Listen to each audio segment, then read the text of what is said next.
when Zayd's daughter, a little girl, had heard about the death of her father. She was crying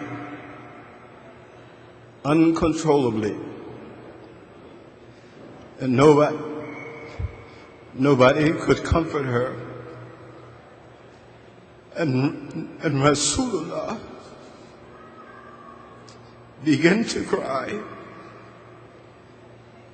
and his tears were rolling from his cheeks, and his companions were standing there. And one of the companions asked, he said, "Ya Rasulullah, why so much emotion?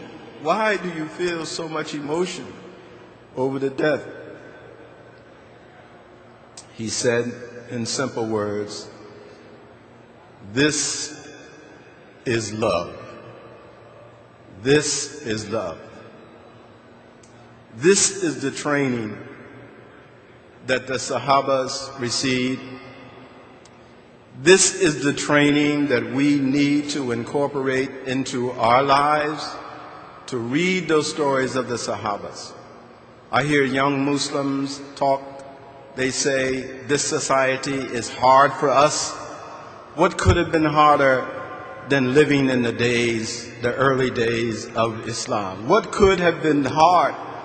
What do you know about Talha standing in front of the Master Prophet Muhammad sallallahu alaihi wasallam in the Battle of Uhud, when nobody else was around him and the enemy swarmed around and was shooting arrows?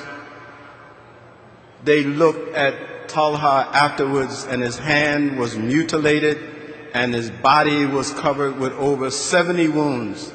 70 wounds on his entire body. This is love. This is the Sahabas. What about Hazrat Bilal? The suffering that he went through. When he would make his wuzu and uncover his body, people would stare at him and see the scars that were on his back. This is love. This is what Islam is all about. Without those sacrifices, you young people will not make it in this society.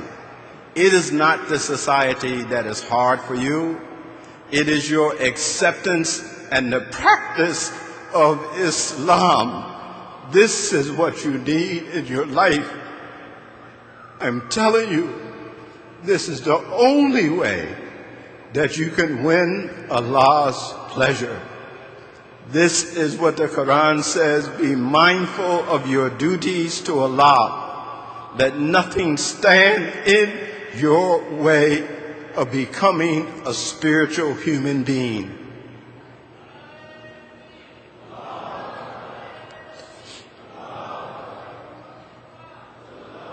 The promised Messiah, alayhi wasalam, had the same kind of companions. The same kind of companions. And we hear on news reports, we read in the newspaper where people talk negatively about Islam. They talk negatively about Rasulullah sallallahu alaihi wasallam. We need to show to mankind what true Islam is all about. And we do it with our actions like the early Sahabas did. We do it with our love.